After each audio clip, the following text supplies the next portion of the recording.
Sucederá qualquer mal à cidade, e o Senhor não terá feito. Certamente o Senhor Jeová não fará coisa alguma, sem ter revelado o seu segredo aos seus servos, os profetas. Bramiu o leão, quem não temerá? Falou o Senhor Jeová, quem não profetizará? Somente até aqui podemos. Queridos irmãos, esse texto ele é muito comum em casamentos. Eu já falei isso para os irmãos. Talvez você já tenha ido a algum casamento que esse texto foi o texto principal da cerimônia. Porém, a interpretação bíblica ela é uma só, né? A verdade bíblica, quando você está fazendo a exegese bíblica, você tira uma verdade. E essa verdade ela é aplicada em várias áreas da vida. Assim é também com esse texto.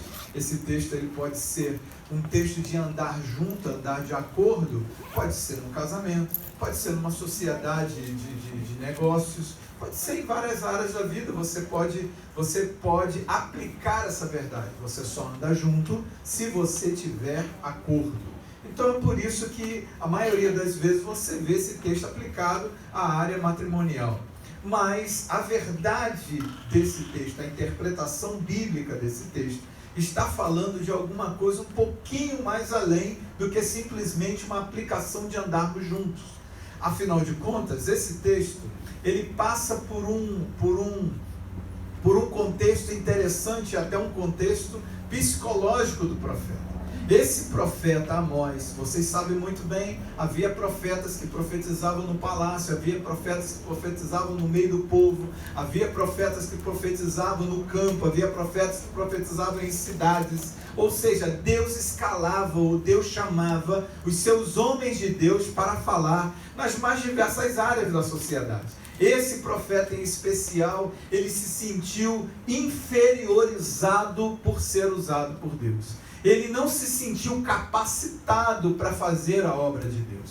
Amós, ele não se sentia pleno para ser usado por Deus. Ele entendia que a obra de Deus era muito maior do que ele. Até o ponto que Deus o usa para dizer para ele: Amós, olha só, eu vou te usar porque nós temos um acordo. Eu vou te usar porque nós andamos juntos. Eu vou te usar porque eu, o Senhor, te chamei para te usar. E aí Amós, o que eu acho mais bonito nesse texto é a defesa que o próprio Deus faz quanto à palavra profética. E ele fala assim: olha, a palavra que sai da minha boca, né, no contexto geral, ela vai se cumprir. Ela vai se cumprir de qualquer forma. E Deus utiliza várias argumentações.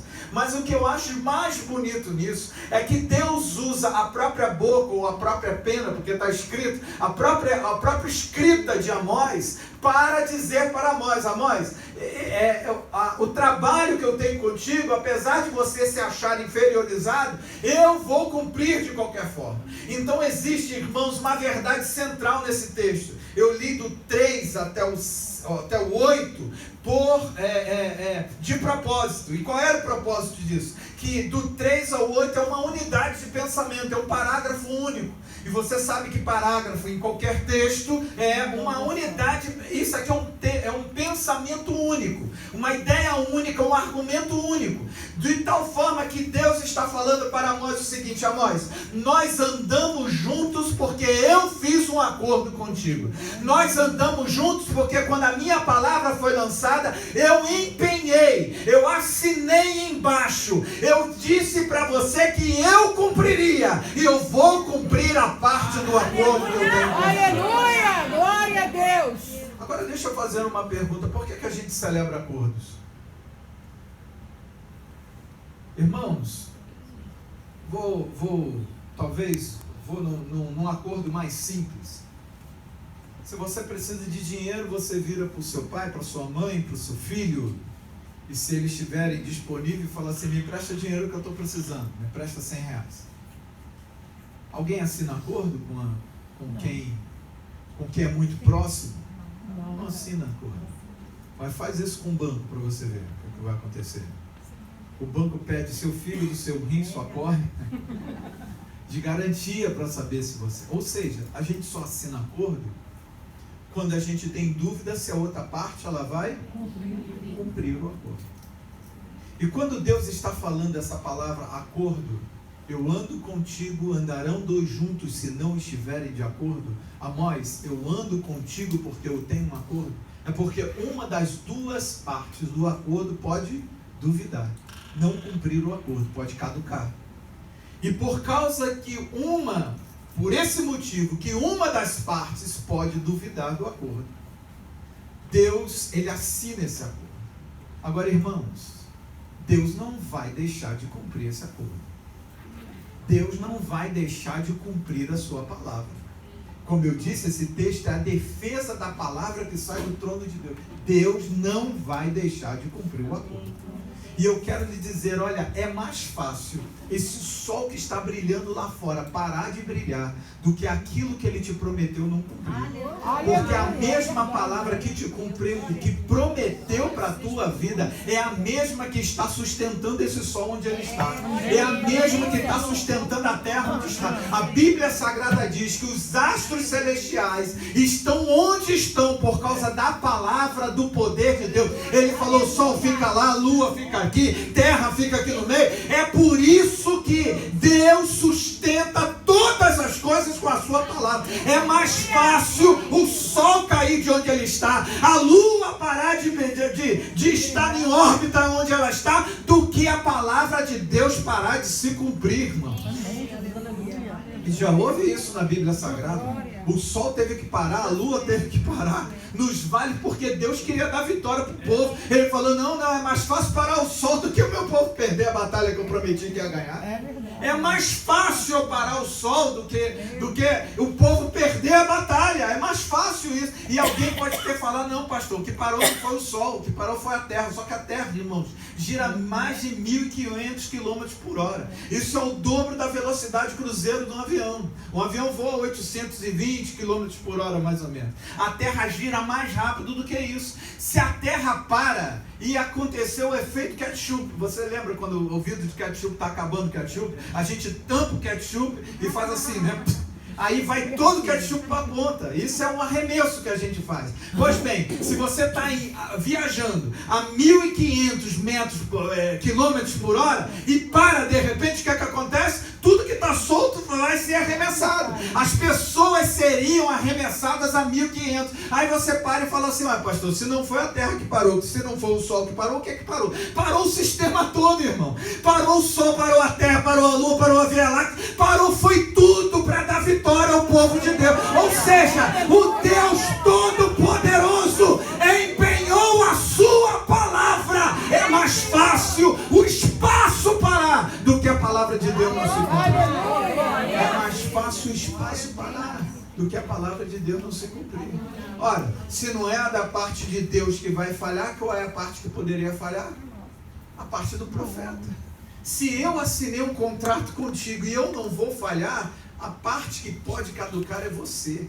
E amados irmãos, isso é terrível para o nosso Deus. Eu me lembro do profeta Jonas. No livro de Jonas, tudo obedece a Deus. Você já percebeu? Tudo obedece a Deus. Aquela tempestade foi Deus que mandou. E o mar obedece. Porque afinal de contas, não ia ter tempestade se não tivesse um propósito de Deus. Então foi Deus que mandou. O grande peixe vai lá e engole Jonas. Foi Deus que mandou.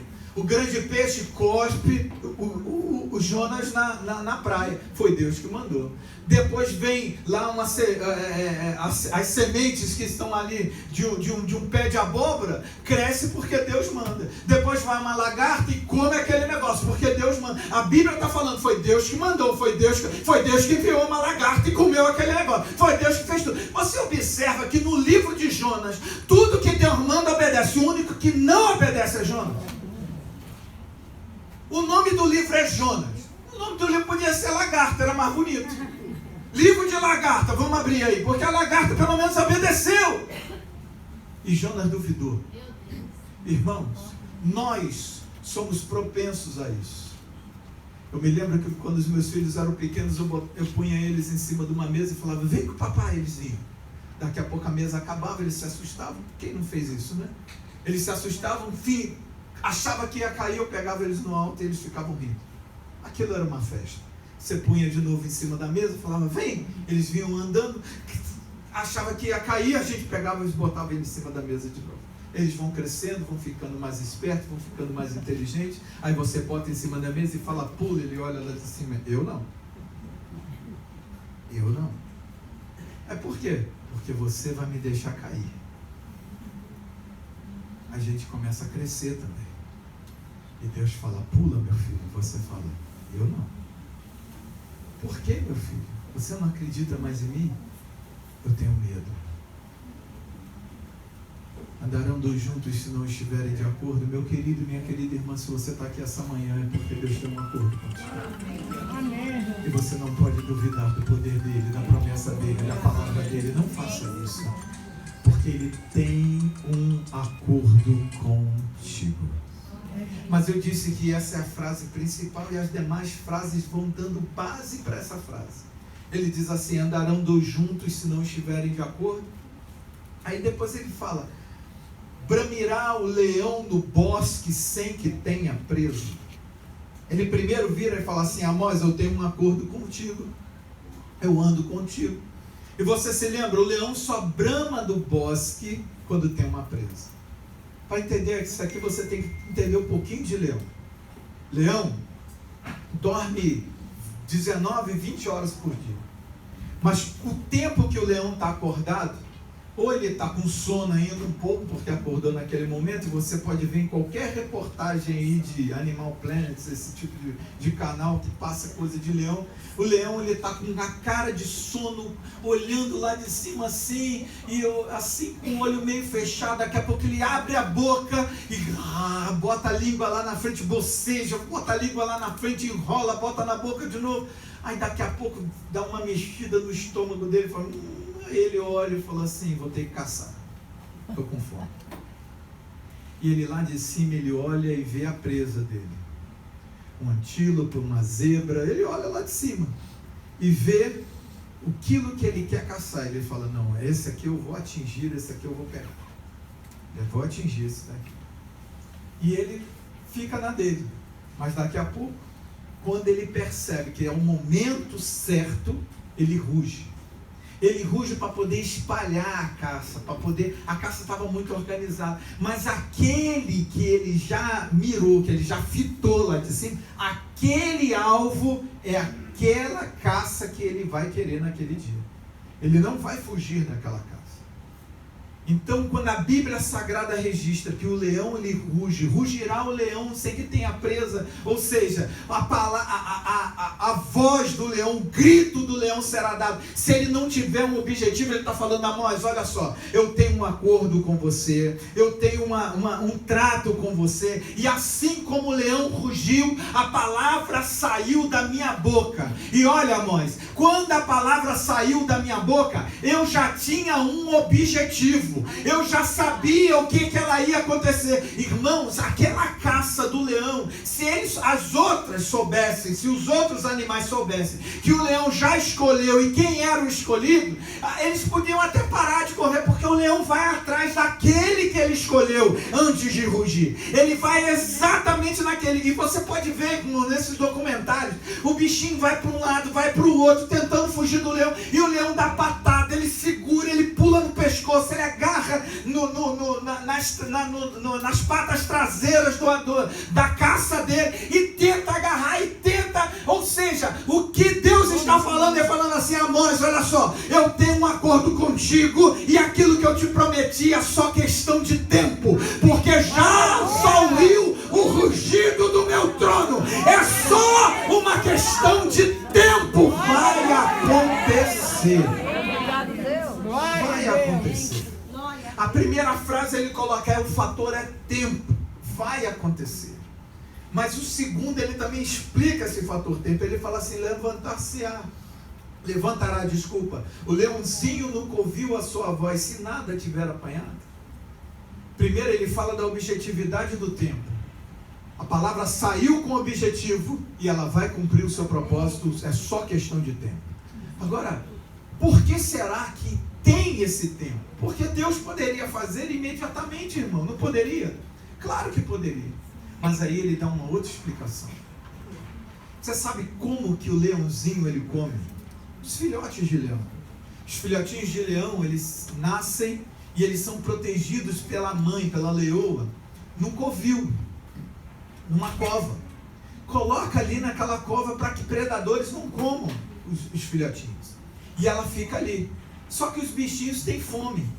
E o que é que ela faz? Ela vai à caça e traz a carcaça da caça dela e traz até ali perto de onde eles estão. E eles ali, eles jantam e voltam para um lugar de segurança e ficam ali deitados. Só que chega um dia que a leoa não traz mais comida para eles. Porque eles já estão grandinhos. E eles têm que sair daquele negócio do conforto deles ali. E a leoa não traz mais. E aí o leãozinho, que é na mensagem, o leãozinho conversa. O leãozinho vira para o outro e fala assim: a mamãe não trouxe comida para a gente hoje. Ah, ela esqueceu. Daqui a pouco vem a mamãe. Ela fala: ô mãe, cadê a janta? Ela falou: não trouxe. Por que não trouxe? Mas a senhora não vai comer? A senhora não encontrou nada? Não. Eu já encontrei a caça, eu já jantei e eu não trouxe comida para vocês. Ah, não trouxe comida para a gente? Mas por que a senhora não trouxe? Não, vocês já estão grandinhos já. Vocês têm que aprender. Ah, ela vai trazer no outro dia, vamos dormir. Aí os leãozinhos vão dormir. Só que no outro dia ela não traz. E no outro ela também não traz. E no outro ela também não traz. Sabe o que Deus está falando aqui para nós? Deus está falando para nós: olha, o leãozinho só sai da sua zona de conforto quando ele começa a ter fome. Quando a leoa deixa eles com fome.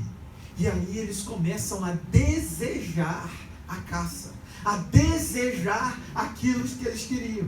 Olha, mães, eu tenho um contrato contigo, eu ando contigo, eu não vou falhar com a palavra que saiu da minha boca, ela vai se cumprir. Se tem um lado que pode falhar é você, mas amós, deixa eu te dizer uma coisa: a palavra que saiu da minha boca tem objetividade, ela já vai se cumprir, é só questão de tempo, mas esse tempo é suficiente para que você tenha desejo por aquilo que eu te prometi. Meu irmão, tem muita coisa que não se cumpre na nossa vida, sabe por quê? Por falta de fome da nossa vida. A gente às vezes não tem fome pelas coisas de Deus. A gente não tem fome. Querido, vocês que estão sentados aqui, vocês são um somatório de todas as fomes que vocês já passaram. Eu não estou falando de fome física, eu estou falando de desejo. A gente só conquista aquilo que a gente deseja. A gente só conquista aquilo que a gente quer, que a gente almeja, ou que aquilo que nos falta e que nos incomoda. É assim que Deus trabalha com a gente. Ele olha lá de cima e fala: eu já tenho tudo preparado, eu já tenho tudo pronto. Mas se você não tiver desejo, nada vai acontecer. Você tem que mover-se em inclinação àquilo que Deus quer na tua vida. Você tem que se mover diante daquilo que Deus quer trabalhar com você. Ou seja, você tem que somar as tuas forças e falar: Deus, eu quero isso, mas Senhor, eu quero com todas as minhas forças.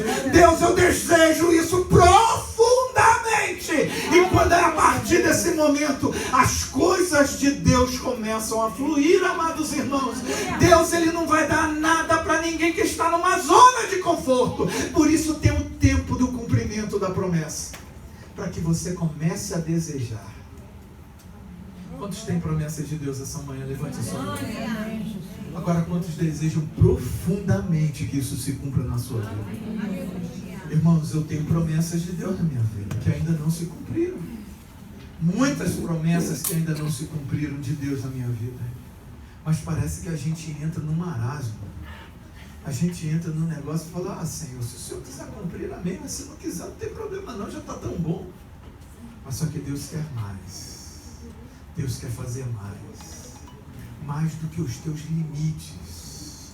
Porque se Ele faz dentro dos teus limites, nós que somos crentes vamos dar glória a Deus dentro do limite, fora do limite. Mas para que o nome dEle seja glorificado entre as nações, Ele tem que fazer alguma coisa fora dos teus limites. Você sabia disso? Sabe o que diz o Salmo? O Salmo fala assim: grandes coisas fez o Senhor por nós, por isso estamos alegres. Ele fala assim: então se dizia entre as nações, versículo anterior, o 3, então se dizia entre as nações, grandes coisas fez o Senhor a estes. Quando que os ímpios vão começar a dizer, grandes coisas fez o Senhor a este? Quando Deus começar a te abençoar além dos teus limites.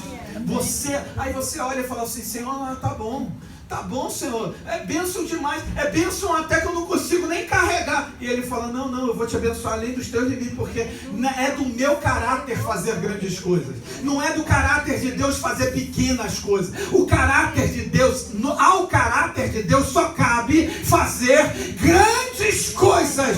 E por isso as pessoas que estão em volta, as nações dirão de vocês, grandes coisas fez o Senhor a estes. Grandes coisas, com certeza, grandes coisas fez o Senhor por nós. Por isso nós estamos alegres. Glória a Deus. Amós, eu tenho um contrato contigo. Amós, eu ando contigo. Andarão dois juntos se não estiverem de acordo. Amós, eu assinei um contrato contigo. Amós, é tudo questão de tempo. A palavra já saiu da minha boca, como um leão que já fugiu em direção à sua presa. É questão de tempo o leão alcançar essa presa. Amós, eu quero que você tenha um desejo profundo por aquilo que eu prometi para a sua vida, para que você possa ter grandes coisas na sua vida. Mas depois ele continua e ele fala assim, cairá o laço em terra. Versículo 5. Cairá a ave no laço em terra, se não houver laço para ela. Dentro dessa cadeia de argumentação que Deus faz para com Amós, ele argumenta que o laço é semelhante à palavra de Deus, é fator condicionante para a mudança de vida. Observe comigo. Se você quer pegar passarinho, se não tiver armadilha para o passarinho, você não vai pegar nenhum passarinho. É lógica. Mas pastor, o que é que isso tem a ver com a palavra que Deus prometeu? Pois bem, se não houver palavra, não vai haver mudança. O que ele está dizendo é que a palavra de Deus é fator, é condicionante para haver qualquer mudança. Irmãos, pode haver transformação na sua vida. Pode haver educação na sua vida. Mas transformação, novo nascimento, sair da tua antiga natureza e ter uma nova natureza, só Deus pode fazer isso. Só a palavra de Deus pode fazer isso. Ora, se a tua natureza só pode ser mudada pela palavra de Deus, se a tua natureza, o que que Deus faz conosco? Existem dois reinos, o reino das trevas e o reino da luz, não é isso? Reino da treva e reino da luz, e esses reinos não são comunicáveis entre eles. Você não pode tirar visto no reino da treva e falar assim, agora eu vou andar, vou passear no reino da luz e vou voltar. Não tem como, são incomunicáveis. Mas como Deus falou assim, qual foi a solução, melhor dizendo, qual foi a solução de Deus para trazer o povo do reino das trevas para o reino da luz? Matar no reino das trevas e ressuscitar no reino na luz. Assim que ele fez. Ele falou, você morre nos seus delitos e pecados e você ressuscita. Assim, pois que se alguém está em Cristo, nova criação. O texto está nova criatura, mas no original é nova criação de Deus. Deus te mata no reino das trevas, que nem o batismo. Você deita ali nas águas e quando você levanta, que ali é o testemunho público, quando você levanta, você fala assim, morri para as trevas e agora ressuscitei no reino da luz. Ora, se essa transformação só acontece por causa da palavra, Deus está falando para Amós, Amós, eu tenho um contrato contigo. E transformação só acontece quando você tem a minha palavra. Ô meu irmão, sabe o que Deus está dizendo? Deus está dizendo, nada vai acontecer na tua vida se não for através da minha palavra. Eu que começo a fazer as transformações das coisas. Você pode até se esforçar, nós. Você pode até ser um homem inteligente. Você pode até ser um homem capacitado. Mas se não sair a palavra do meu trono, nada vai acontecer. Ô meu irmão, ele virou e falou, Amós, começa a depender de mim. Começa a entender que sou eu, não é você. Amós sofria de inferioridade e falava assim: Deus, esse negócio é grande demais para mim. Tudo bem, outros profetas passaram pela mesma coisa. Um disse que era uma criança, o outro falou que não sabia falar. Ok, sem problema algum. Mas Deus virou e falou assim: Amós, começa a depender de mim, porque é a minha palavra que faz a mudança, é a minha palavra que faz as coisas acontecer. Começa a depender da minha presença, começa a depender da minha pessoa, aprende a depender de mim. Não há mudança se não houver laço, não haverá caça se não houver laço. Sou eu quem monto o laço. Aleluia! Mas o que eu acho de mais maravilhoso nesse texto não é nem porque ele monta o laço, é porque ele diz assim: cairá a ave no laço se não houver laço. Mas ele fala assim: levantar-se-á o laço da terra sem que tenha apanhado alguma coisa. Sabe o que ele está falando? Ele está falando: sou eu que monto o laço. O laço está lá. Alguém já caçou passarinho? Eu nunca caçei, eu nunca tive coragem de caçar passarinho. Eu era meio frouxo para esse negócio, tinha um coração meio mole. Mas amigos meus caçavam passarinho, botavam lá uma linhazinha com aquela goma aquela colinha que tem na jaca, passava naquele negócio, ficava esperando o passarinho ali. Nunca peguei aquilo, nunca consegui fazer aquilo. Mas, por quê? Para a cola já pegar no pé do passarinho mais rápido. Visco de jaca. Visco. É visco o nome daquilo? Ok. Amém, irmãs? Visco de jaca. Para puxar aquele negócio. Mas, amados irmãos, a Bíblia Sagrada está dizendo que é Deus quem monta o laço. E ele está falando: olha, não sou eu só que monto, que dou a minha palavra. Sou eu também que puxo o laço. Ele está falando: sou eu que monto e sou eu quem puxo. Sou eu quem prometo e sou eu quem executo. Você olha e fala assim: meu Deus, o que depende de mim? Depende de você só crer. Porque é Ele quem faz e Ele quem executa, é Ele quem opera, é Ele quem age, é Ele quem faz para a glória do nome dEle, meu irmão. E é por isso que é maravilhoso, é por isso que é maior do que Amós, é por isso que é maior do que eu, é por isso que é maior do que você, é por isso que é o nome dEle que será glorificado, porque começa nele e termina nele. Glória ao nome dEle eternamente. Glória ao nome dele eternamente, porque é Ele quem começa, é Ele quem termina, é Ele quem faz, é Ele quem opera. Começa a aprender a depender dele. Eu sei que é difícil às vezes para mim, para você, confiar da palavra, mas confia, porque é Ele quem vai executar, é Ele quem executa. Vamos continuar. E ele fala assim: tocar-se-á a buzina na cidade e o povo não estremecerá. Querido, no Velho Testamento havia toques na verdade, era um chifre de carneiro, né? Algumas igrejas até fazem isso de uma maneira meio judaizante, sem crítica da minha parte, né? Nossa igreja não participa, eu sou da Assembleia de Deus, então não participa disso, mas eu condeno, deixa eles lá. Mas é mais ou menos aquilo, só para ilustrar, alguém que já viu, só para ilustrar, é mais ou menos aquele toque. No Velho Testamento havia toques para a reunião do povo, era chamada às vezes santa convocação. O povo se reunia para jejuns, o povo se reunia para a guerra. O toque era um toque de chamar a atenção do povo. Se eu fosse modernizar isso, eu sei que a gente quase não assiste mais televisão, principalmente TV aberta. Mas, eu não sei se há ainda, né? Eu nunca mais ouvi. Mas se há ainda, vocês vão lembrar, os mais antigos aí um pouquinho vão lembrar. Na TV aberta tinha um negócio assim que, quando tinha uma notícia muito extraordinária, tocava uma música. Tan, tan, tan, tan, tan, tan, tan, tan, tan. Lembra disso? Aí você já ia para frente da televisão e falava assim: morreu alguém. O presidente deve ter morrido. Porque aí falava assim: o plantão do Jornal Nacional informa. Era 1h da tarde, meio-dia, mas tinha que dar aquela notícia. O toque da trombeta era mais ou menos a mesma coisa para o povo de Israel. Alguma coisa está para acontecer. Criava uma expectativa, alguma coisa de extraordinário acontecer. Quando Deus vira para Amós e fala assim: Amós, tocar-se-á a trombeta e o povo não vai se estremecer. Sabe por quê?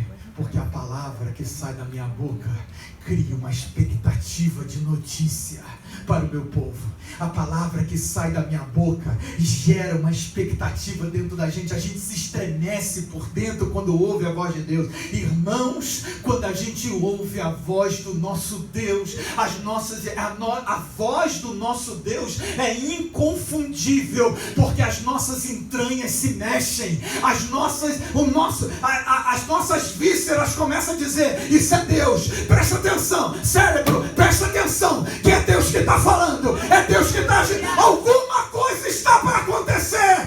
Ele falou: Amós, presta atenção, Amós, tocar-se-á, sairá da minha boca uma palavra, e o meu povo, aquele que me conhece, aquele que anda comigo, não vai se estremecer por dentro. Oh, que Deus tenha misericórdia da gente nessa manhã, e que a palavra dele estremeça dentro da gente. Você já passou por essa experiência? Eu já. Como eu falei aqui no início da mensagem, eu cheguei aqui, dobrei o joelho ali atrás e comecei a chorar. Eu falei: não, peraí, tem alguma coisa nesse lugar diferente. E irmãos, pela misericórdia de Jesus, eu fui criado na igreja.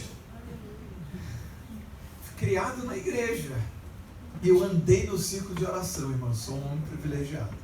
Aí você: ué, pastor, eu também, eu estou aqui no círculo de oração. Não, eu tinha 1 ano e 3 meses segurando o banco, minha mãe orando de joelho, eu larguei e andei. A primeira vez que eu andei na vida foi no círculo de oração. Eu sou um homem privilegiado. Sou ou não sou, irmão? Sou um homem privilegiado. Sou um homem privilegiado. Agora, quando Deus fala com a gente, as nossas entranhas se mexem. A gente começa a criar expectativa e falar: não, peraí, cala tudo.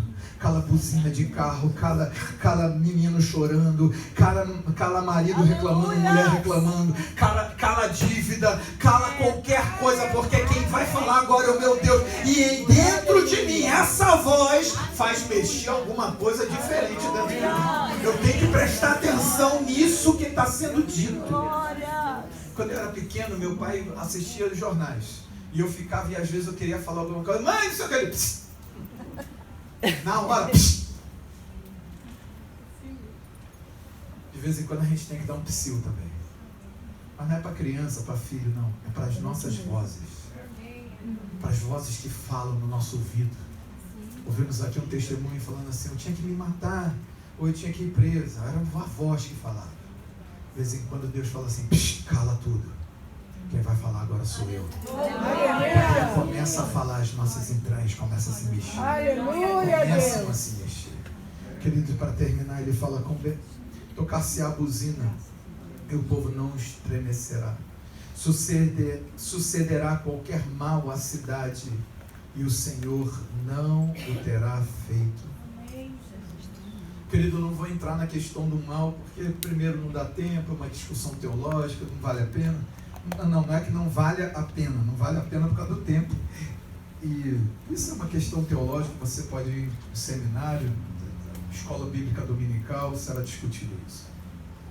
Mas o que eu quero dizer aqui é que nessa frase, o principal para sustentar aquele acordo que ele tem com Amós é que o controle está na mão de Deus. Aleluia. Ele fala: o mal pode se suceder sem que o Senhor tenha o feito em suas mãos. É porque o advérbio de negação não, ele puxa o artigo para perto dele. Mas a verdade é que esse artigo que faz papel de objeto direto, ele está dizendo assim: olha, o feito, o acontecimento, o fato, Deus tem o controle. Ele tem o feito em suas mãos. Querido, o nosso Deus tem o controle de tudo. Aleluia! Não perdeu o controle das coisas. Andarão 2 juntos se não estiverem de acordo. Amós, eu tenho um acordo contigo, você pode caducar na parte desse acordo. E sabe por que você pode caducar? Porque você não conhece alguns fatores. O primeiro fator é tudo questão de tempo. Eu já olhei, como o leão brame, como o leão ruge, e ele vai atrás da sua caça, assim a palavra que sai da minha boca. É só questão de tempo de se cumprir. Esse tempo é necessário para que tu tenha fome, para que tu tenhas desejo. Mas olha, mães, aprende a depender de mim, porque sou eu que monto o laço e sou eu que puxo esse laço. Mas, amós, se tem uma coisa que eu desejo que você tenha, é que a palavra, quando sair da minha boca, se estremeça o teu interior. Sabe por quê? Porque eu tenho o controle de todas as coisas na minha vida. Sabe essa palavra para alguém nessa manhã? Com a permissão da direção do trabalho, dos pastores que estão aqui, eu gostaria que você se colocasse de pé, por favor. Eu quero orar por você nesses 5 minutos que tenho para passar a palavra para a direção. Eu quero orar por você. Quero orar por você. Quem sabe nesta manhã não tem alguém aqui que deseja entregar a sua vida a Cristo como seu único e suficiente Salvador. Você entrou aqui, foi convidado por algum irmão, alguma irmã e falou: vamos lá na igreja. A igreja tem um trabalho especial. Mas o maior milagre que você pode receber aqui nessa noite é o milagre da transformação. É você sair do reino das trevas, morrer para o reino das trevas e ser recebido, ser transportado para o reino do maravilhoso maravilhoso reino do Filho do seu amor. Esse é o maior milagre que pode acontecer aqui essa manhã. Talvez não haja pessoas nessa condição, mas se houver alguém nessa condição, esta igreja quer orar por você. Quem sabe alguém aqui já fez isso uma vez, mas desistiu da caminhada cristã por algum motivo, se decepcionou com alguém, a luta foi maior do que pensava, ou a palavra foi tomada do seu coração e ela por algum motivo não creu mais, mas hoje quer realiançar-se com Cristo e quer falar: pastor, eu quero voltar para Jesus, eu quero voltar para Cristo, eu quero reescrever a minha história com Cristo. Alguém nesta manhã que deseja entregar sua vida a Cristo ou deseja realiançar-se com Jesus, eu quero orar por você. A única coisa que essa igreja pode fazer por você é orar por você. Nós não podemos te dar a salvação, nós não podemos te dar um certificado de gente salva, não, mas nós podemos orar, e a oração do justo, diz a Bíblia Sagrada, pode muito em seus efeitos. Essa igreja vai orar por você e a sua vida será transformada pelo poder de Deus, pelo poder do Evangelho. Alguém nessa manhã deu um sinal com a sua mão e eu quero orar por você. Alguém nessa manhã que deseja fazer uma aliança com Jesus Cristo, levante a sua mão e eu quero orar por você. Alguém nessa manhã, levante a sua mão. Quero orar. Alguém que deseja realiançar-se com Cristo. Um dia aceitou a Cristo, mas por algum motivo deixou de segui-lo. Deixou, não de segui-lo, que às vezes a pessoa: não, eu estou em casa, estou servindo a Jesus. Não, mas deixou de ir à igreja, à comunhão dos irmãos. E hoje quer falar: não, pastor, eu quero voltar. Eu quero voltar com tudo. Eu quero voltar com tudo que eu tenho direito. Eu quero voltar para Jesus. Você deseja isso? Dê um sinal com a sua mão. A igreja quer orar por você. Alguém nessa manhã, levante a sua mão. Nós queremos orar por você. Alguém? Glória a Deus. Não há ninguém? Aleluia.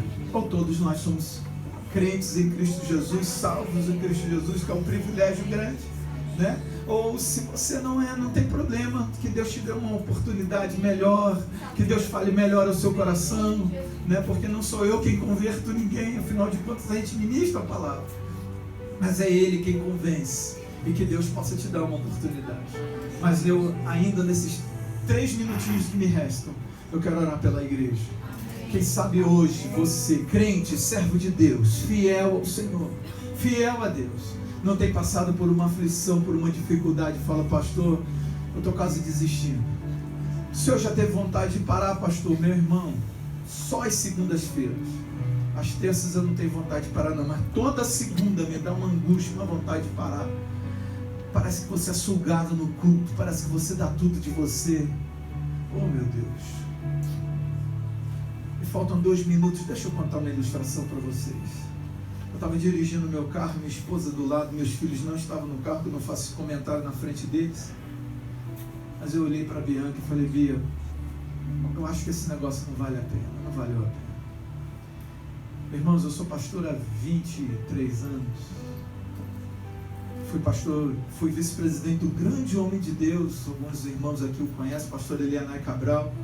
Fui vice-presidente da Assembleia de Deus de Sobradinho mais de 7 anos.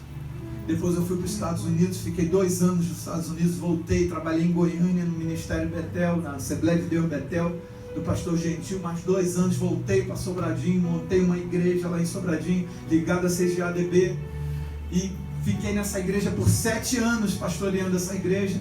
Vim aqui no Rio de Janeiro, pastor Sóstenes, Sóstenes Apolos, o pastor da L2, faleceu, nós ficamos numa dificuldade. Eu falei, meu Deus, abençoa, abre uma porta.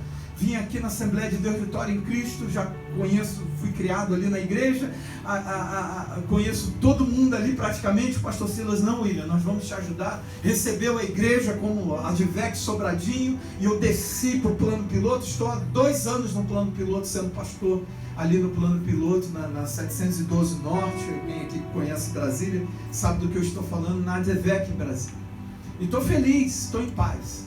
Mas tem vezes que parece que não vale a pena, que não valeu a pena. Você olha e fala, meu Deus, eu estou tão cansado. Quanta luta. Meu Deus, quanta dificuldade. Resumindo assim, os 20 e poucos anos, né? Parece que foi tudo tão simples, tudo tão fácil. Mas eu já passei estresse, irmão, de ficar 30 dias de cama, ministerial.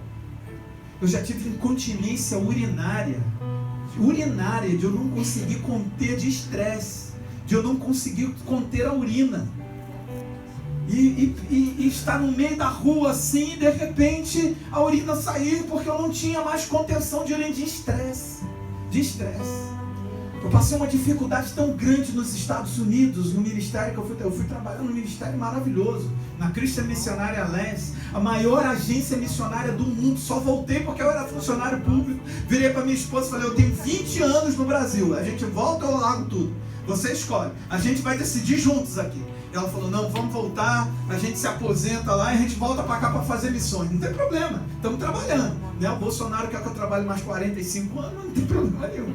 É Deus, irmão, Deus no controle. Eu não tenho dúvida, Deus está no controle de todas as coisas. Mas, irmãos, eu já passei estresse ao ponto da minha esposa abrir a porta do quarto e falar assim, ou tu levanta daí, ou tu levanta, eu não estou aguentando mais, ou tu levanta, eu vou para a cama contigo. Ou tu levanta daí, irmãos, eu sei que isso aqui está servindo, irmã Lídia, me perdoe, pastor. Eu sei que isso aqui está servindo para alguém. Servindo para alguém. Não estava fora do meu esboço. A minha mensagem já acabou. É Deus que está conduzindo esse negócio. Irmãos, eu só tinha força para ligar a televisão. Eu ligava a televisão, dormia, caía no sono. Podia ser 3 horas da tarde, 3 da madrugada, não importa. Ligava a televisão, assistia a televisão. Eu em Coconut Creek, nos Estados Unidos. Morei lá 2 anos. Liguei a televisão, assistia a televisão. Aí parecia lá, negócio em inglês, tal, não sei o que, devoção. Eu dormia. Quando eu acordava com força. Eu dobrava o joelho do lado da cama e orava. Orava. Aí quando eu cansava, eu pulava para cima da cama, ligava a televisão e ficava. Aí dormia de novo. Irmãos, isso foram por volta de 20 dias, assim. 30 dias de angústia da alma. E a minha esposa olhando e falando assim, olha, nós temos criança pequena, se levanta daí que eu tenho que contar com você. Eu sei que tem gente aqui que pode estar numa luta tremenda aqui. E eu vim aqui como profeta de Deus para te dizer, o leão já rugiu aqui hoje.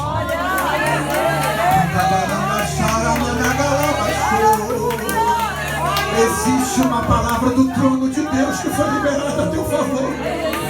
Ai, irmão, vale a pena servir a Jeová. Deus, Ele é fiel em todo o tempo. Vale a pena servir esse Deus.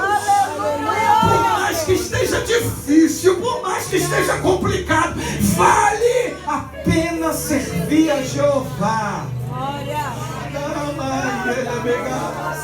Se é com você essa palavra, sai do seu lugar, vem aqui na frente, porque o meu tempo já estourou o limite dele.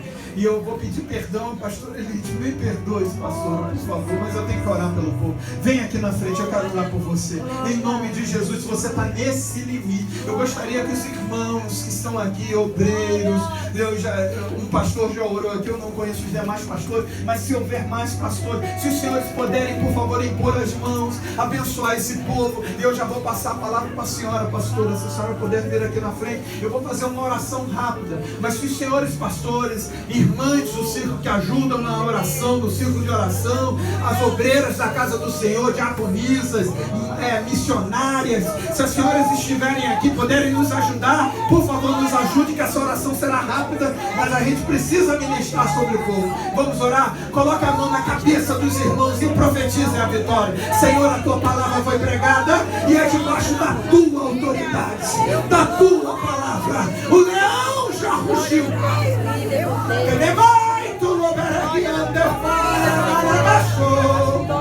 Em nome de Jesus, em nome de Jesus, em nome de Jesus, é questão de tempo, é questão de tempo da obra do Senhor ser operada, ser feita, ser realizada. Em nome de Jesus, em nome de Jesus, eu profetizo vitória, eu profetizo bênção. Em nome de Jesus, portas abertas, cura do alto da cabeça, plano dos pés. Eu profetizo casamentos restaurados. Eu profetizo em nome de Jesus que o filho será liberto nesta manhã. Em nome de Jesus. Em nome de Jesus. Em nome de Jesus. Em nome de Jesus. Em nome de Jesus. Em nome de Jesus. E a igreja diz. E a igreja diz. Aplauda o Senhor com alegria.